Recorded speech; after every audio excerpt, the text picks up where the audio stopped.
ये मीडिया की खबर है। जाट समाज हमारा बहुत महत्वपूर्ण और समझदार कौम के लोग हैं। वो हमेशा राष्ट्र प्रेम और देश प्रेम के साथ रहे। महाराजा सूरजमल ने अहमद शाह अब्दाली को पानीपत के युद्ध में परास्त किया था। जो देश विरोधी ताकतें हैं उनके साथ जाट समाज कभी नहीं जा सकता। कांग्रेस के लोगों ने हमेशा देश की संस्कृति को नष्ट करने का काम किया, सनातन के खिलाफ रहे। वो कहते हैं राम ही नहीं थे, वो कहते हैं कृष्ण ही नहीं थे। तो हमारा जाट समाज बहुत मजबूत और हमारे महाराजा सूरजमल जी को हिंदू धर्म रक्षक और भगवा सूरज उनको जिस तरह से कहते हैं, उनके वंशज हमेशा भारतीय जनता पार्टी को मजबूत करने के लिए खड़े रहे हैं। आज भी भरतपुर, धौलपुर, सवाई माधोपुर जहाँ भी वो लोग हैं, उनका एक ही बात है, तीसरी बार देश के प्रधानमंत्री नरेंद्र मोदी जी बने। उसके लिए पूरी ताकत के साथ सर्व समाज के साथ साथ जाट समाज के लोग भी साथ खड़े हैं। नमस्कार, इस वक्त आप डीटीवी न्यूज़ देख रहे हैं। मैं आपको बता दूं, आज राजस्थान के नगर विधानसभा में सीएम का दौरा है और चुनाव को लेकर ये दौरा लगातार जारी है। मैं आपको बता दूं, ये तीसरी बार दौरा है जहां अप्रैल के महीने में सीएम साहब यहां पहुंच रहे हैं। हमसे पहले यहां से मुख्यमंत्री, यूपी के मुख्यमंत्री, उत्तर प्रदेश के मुख्यमंत्री यहाँ पहुँचे हैं। उन्होंने भी यहाँ दौरा किया है भरतपुर में। और हम आपको बता दें, हमारे साथ गृह मंत्री जवाहर सिंह बेड़म, जो कि ये इसी विधानसभा से संबंध रखते हैं, साथ ही सीएम जो हैं उनका भी ये गृह है, यानी कि उनका घर यहाँ है। इसीलिए बहुत ही अहम बन जाता है ये सीट, यानी कि भरतपुर लोकसभा की सीट। जी, किस तरह अभी आप जनता को अपील कर रहे हैं, किस तरह लोगों को मना रहे हैं और किस तरह का प्यार यहाँ जनता से मिल रहा है? आपका शब्द जो मनाने वाला, मनाने की जरूरत नहीं है। जनता पूरी तरह से प्रफुल्लित है कि इन 4 महीनों में जो राम राज्य और सुशासन स्थापित हुआ है।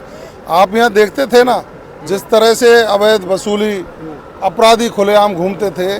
आज अपराधी या तो इलाका छोड़ करके भागे हैं, सलाखों के पीछे हैं, पुलिस उनके पीछे है।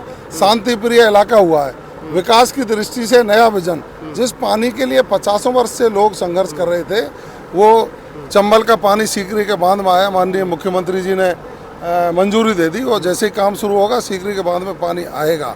पानी की समस्या का समाधान होगा, रोड कनेक्टिविटी ठीक होगी, यहाँ शिक्षा का स्तर अच्छा होगा। और जिस तरह से माननीय मुख्यमंत्री जी ने डीजल पेट्रोल के दामों में कमी की है, जिस तरह से उन्होंने किसान सम्मान निधि जो मिलती थी प्रधानमंत्री जी की ओर से 6,000, उसको 8,000 किया और 12,000 तक उसको ले जाएंगे।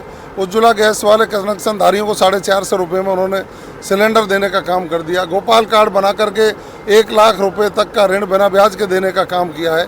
बिजली की व्यवस्था दुरुस्त हो, 300 यूनिट तक लोगों को फ्री मिले, इस तरह की उन्होंने एक कंपनी से MOU किया है। सिंचाई के लिए बिजली दिन में मिले, उसकी व्यवस्था उन्होंने की है। आप देखिए, अपराधियों को सलाखों के पीछे पहुंचाने का काम किया। जो पेपर लीक गैंग थी, उसके 100 से ज़्यादा लोगों को उठा करके बंद करके जेलों में पहुंचाने का काम किया है।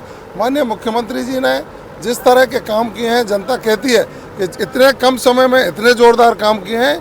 और माननीय मोदी जी का जो विज़न है, पूरे 10 सालों में उन्होंने किसान हो, बेरोजगार हो, युवा हो, बुजुर्ग हो, महिला हो, जो भी हो, सबको एक साथ लेकर के इस देश के विकास की मुख्य धारा में जोड़ने का काम किया है।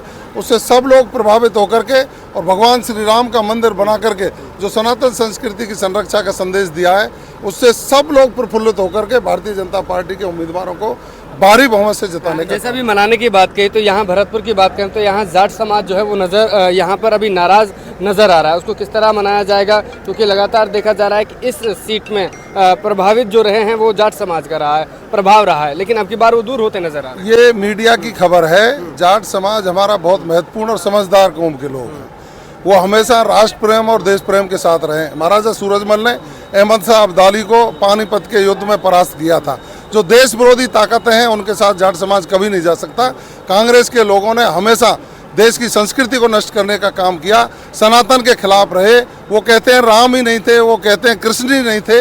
तो हमारा जाट समाज बहुत मजबूत और हमारे महाराजा सूरजमल जी को हिंदू धर्म रक्षक और भगवा सूरज उनको जिस तरह से कहते हैं, उनके वंशज हमेशा भारतीय जनता पार्टी को मजबूत करने के लिए खड़े रहे हैं।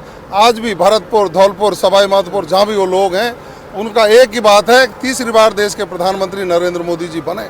उसके लिए पूरी ताकत के साथ सर्व समाज के साथ साथ जाट समाज के लोग भी साथ खड़े हैं। राजस्थान में किस तरह देख रहे हैं, 25 सीटों में से कितनी सीटें बीजेपी के खाते में जाने वाली? 25 की 25 सीटें, पूरे 25 को 25 कमल खिल करके माननीय मोदी जी को प्रधानमंत्री बनाने में सहयोग करेंगे। क्या संदेश जनता के लिए? जनता से मैं यही कहना चाहूँगा कि आपने जो आसार अपेक्षाओं के साथ भारतीय जनता पार्टी की सरकार राजस्थान में बनाई और माननीय मुख्यमंत्री भजनलाल शर्मा जी बने, हम आपकी अपेक्षाओं को खरे उतर करके आपके सपनों को पूरा करने का काम करेंगे और 2047 में जब देश विकसित देशों की श्रेणी में आएगा तो राजस्थान की उसमें अहम भूमिका होगी। चलिए, बहुत बहुत धन्यवाद। हम आपको बता दें, राज्य गृह मंत्री जवाहर सिंह बेडम जी का कहना है कि राजस्थान की जो 25 सीटें हैं, 25 के 25 सीटें जो हैं वो बीजेपी के खाते में जाने वाली हैं। साथ ही मैं आपको बता दूं कि सीएम का ये तीसरा दौरा होगा जब सीएम साहब इस राजस्थान के भरतपुर लोकसभा सीट में अपना दौरा कर रहे हैं, क्योंकि चुनाव के इस वक्त में उनका आना बहुत ज़्यादा इसलिए हो गया है क्योंकि उनका वो घर माना जा रहा है। और मैं आपको बता दूँ, दाव पेच खेले जा रहे हैं क्योंकि बीजेपी की ओर से सबसे कठिन, अगर इस सीट में अगर बीजेपी कहीं ना कहीं पीछे रह जाती है तो उनके लिए बड़ी दुख की बात होगी, क्योंकि ये उनका घर है। यहाँ चाहे गृह मंत्री की बात करें, उनका भी घर है और साथ ही सीएम का भी ये घर है। चलिए, देखना ये होगा कि जनता का क्या निर्णय होता है, क्या फैसला जनता ले लिया। आने वाले वक्त में जनता का फैसला आपके सामने होगा। लगातार आप हमारे साथ बने रहें। कैमरा पर्सन के साथ मैं आपका अपना जिकुली, DTV न्यूज़ से धन्यवाद।